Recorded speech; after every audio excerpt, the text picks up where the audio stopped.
आगे अघोर और अघोरी को लेकर सोशल मीडिया से लेकर आम बोलचाल की भाषा में न जाने क्या क्या भ्रांतियां और किंवदंतियां हैं। अघोरी कीनाराम को दुनिया के संत समाज में शायद ही कोई ऐसा होगा जो ना जानता हो। कीनाराम को दादा गुरु मानने वाले संत बोरिया बाबा अघोर संप्रदाय के एक ऐसे संत हैं जिनका नाम देश दुनिया के संत समाज में एक खास सम्मान के साथ लिया जाता है। 123 वर्ष के अघोरी संत बोरिया बाबा का दुर्लभ और विलक्षण इंटरव्यू शायद ही आपको कहीं देखने को मिले, लेकिन फर्स्ट इंडिया न्यूज के एसोसिएट एडिटर ऐश्वर्य प्रधान ने झारखंड के रजरप्पा से लेकर नर्मदा तट तक की कोशिशों के बाद ये विलक्षण साक्षात्कार किया है। तो इसी तट पर मेरी मुलाकात महान संत बोरिया बाबा से हुई। हम इन्हीं से जानेंगे कि बाबा क्या कहेंगे, क्योंकि बाबा बड़ी मुश्किल से दर्शन दिए हैं और बातचीत करने का शायद संभवतया सौभाग्य मुझे ही मिला है, क्योंकि YouTube पर जब मैं खोजता हूं तो बाबा का कोई वीडियो दिखता नहीं है और शायद इनकी कृपा हुई है जो मुझसे आज बात कर रहे हैं। मैं बातचीत करता हूं। बाबा, आपके चरणों में नमन। बाबा, यहाँ पर सबसे बड़ी बात यह है कि आपकी उम्र को लेकर लोग कई बार बोलते हैं कि बाबा की उम्र बहुत है और इस उम्र में भी अपने आप को ईश्वर के निमित्त समर्पित रखना। ओरिजिनल उम्र जो है 1901 की जन्म है। 1901 के आसपास? ना आसपास नहीं, 1901 में ही जन्म। कहते हैं कि आपका जन्म तो बहुत दूर, जब भारत भूमि में बांग्लादेश की धरती पर। वहीं पर हुआ। बांग्लादेश का धरती मतलब भारत बांग्लादेश का बॉर्डर है, इछामती नदी किनारे। वहीं तो गांव अभी नहीं है, इछामती नदी में समा गया।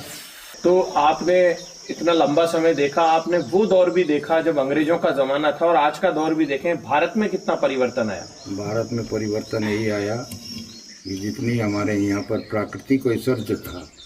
भारत एक ऐसी देश है जो 6 ऋतु की देश है।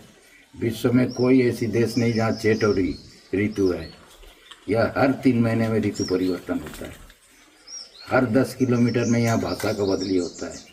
तो भौतिकवाद की जो आप बात बता रहे हैं, भौतिकवाद जब से बिजली आ गया भारत देश में, उस टाइम जवाहरलाल नेहरू को मैं खुद जाके बोले थे कि भारत देश में बिजली कारखाना मत बनाओ।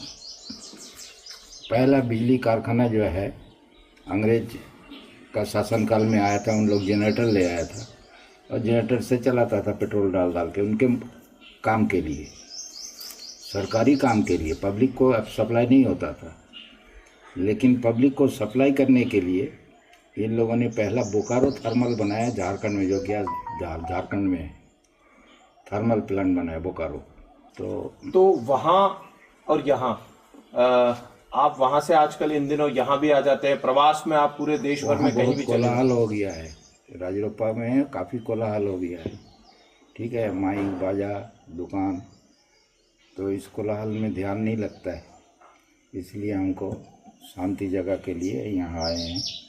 यहाँ पर नर्मदा तट में माँ का ही प्रसिद्धि है कि अपने किनारे में कोई गांव बसने नहीं दिया अभी तक। थ्रो आउट तुम नर्मदा किनारे यहाँ से चले जाओ अमरकंटक तक, नदी किनारे कोई गांव माँ बसने नहीं दिया। माँ नर्मदा जो है उनकी खूबी की हम बात करेंगे, लेकिन गुरुदेव एक सवाल, बड़ा भारी सवाल है जो मन में आता है। अघोर को लेकर लोग बात करते हैं, आप जो हैं अघोर संप्रदाय से हैं, आपके जो दादा गुरु थे वो बहुत बड़े संत हुए हैं।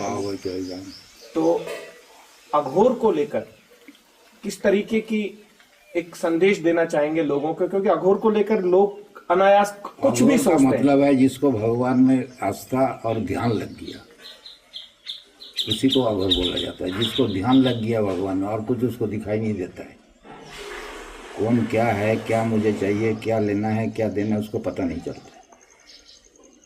घोर हो गया, घोर घोर अघोर। ठीक है, जैसा बोलता ना अघोर निद्रा में है, मतलब वो इतनी निद्रा में है कि उसको ठहरते रहो तो तब भी नहीं जाग रहे। उसी का नाम अघोर है, जो बिल्कुल ध्यान मग्न है। तो हम लोग बातचीत तो कर रहे हैं लेकिन अपना ध्यान वहीं लगा हुआ है अघोर साधना में। अब जो है साधक है, साधु है, एक दौर ऐसा आया है कि साधुओं को लेकर, साधकों को लेकर भी कई तरीके की बातें होने लगी है। लोग बड़े संशय में रहते हैं। कथावाचक संत, साधु और महंत में भी अंतर नहीं कर पाते, संप्रदायों में अंतर नहीं कर पाते। एक वो काल रहा होगा जब लोग पहचान जाते थे कि आप इस संप्रदाय से हैं, लोग संतों को अच्छे से पहचानते थे। आज संतों को एक जैसा समझने लगे हैं। आपके मन में चिंता तो रहती होगी? नहीं चिंता रहता है। संत अपना काम पे लगा है, सब चलाने वाला भगवान है। वो देखेगा, उसकी भला बुराई वो देखेगा कि मैं देखूंगा। हमको कोई इंस्पेक्टर तो रखा नहीं कि तू देखना बेटा कौन क्या कर रहा है। हम क्या कर रहा हूँ वो मेरे को देखना है। बाबा, एक और बड़ी बात है, पर्यावरण को लेकर कोई नेता कभी बात नहीं करता अपने भाषणों में। नहीं, मिलावटखोरी को लेकर कोई बात नहीं करता। नहीं। शारीरिक बीमारियां जो तेजी से फैलती है उनकी बातें बहुत ज्यादा नहीं होती। तो सबसे बड़ी चिंता आपको नहीं लगता कि पर्यावरण को लेकर पूरे देश को करनी चाहिए? बस पूरा बात ही अभी पर्यावरण का ही है। देखो ये जो है ना, अब जितनी जीव है ये सब तत्व से बना हुआ है और तन्मात्र से बना है। 5 तत्व है, क्षिति जल पावन गवन संविदा, और 5 तन्मात्र है, शब्द स्पर्श रूप रसगंध। ये 10 ठो एलिमेंट्स मिलता है तब जाके कोई जीव की सृष्टि होती है। ठीक है, तुमको अनाप शनाप खाने को कौन चाहता है? आत्मा नहीं चाहता है, शरीर चाहता है। तुम्हारा शरीर का जो परिवेश इसमें ठोकर मार रहा है वो चाहता है। तो इसीलिए लोग अनाप शनाप भोजन करता है, मांसाहार करता है, जीव हत्या करता है, शरीर के वशीभूत होते। आत्मा के वशीभूत। चोर जानता है कि चोरी करना पाप है, फिर भी करता है साला। गुरुदेव, ये क्या कारण होता है कि इतनी उम्र तक कई संत अपने आप के शरीर को रखते हैं? वो शरीर अपने भगवान रख देता है, तो वो तो भगवान में लीन हो जाता है, तो भगवान रख देता है। तो इसके लिए कोई योगिक क्रियाएं करते हैं? नहीं, yoga is nothing, you have been self surrender to him. योग कोई आसान प्राणायाम ध्यान धरने का जो आवश्यकता नहीं पड़ता है। You have been self surrender to him. तुम अपने आप को समर्पित हो जाओ, वो योग हो गया। गीता में भी यही बोला है, सर्वधर्म परित्यज्य मां शरणं व्रज। कहते हैं कि माँ नर्मदा यहाँ पर सूखी हुई थी जहाँ पर आप हैं। यहाँ पर पानी नहीं होता था। आप यहाँ आए, आपने यहाँ कर माँ नर्मदा से विशेष आग्रह किया, पूजा की, और माँ नर्मदा ने कृपा की, और यही एक हिस्सा है जो भरा रहता है। और बाढ़ भी आई यहाँ पर ऊपर तक। ये सब डूब गया था इतना कि बोला बोरिया तू जल्दी भाग, नहीं तो तेरे को भी ले जाऊं। तो माँ नर्मदा ने इतनी कृपा की।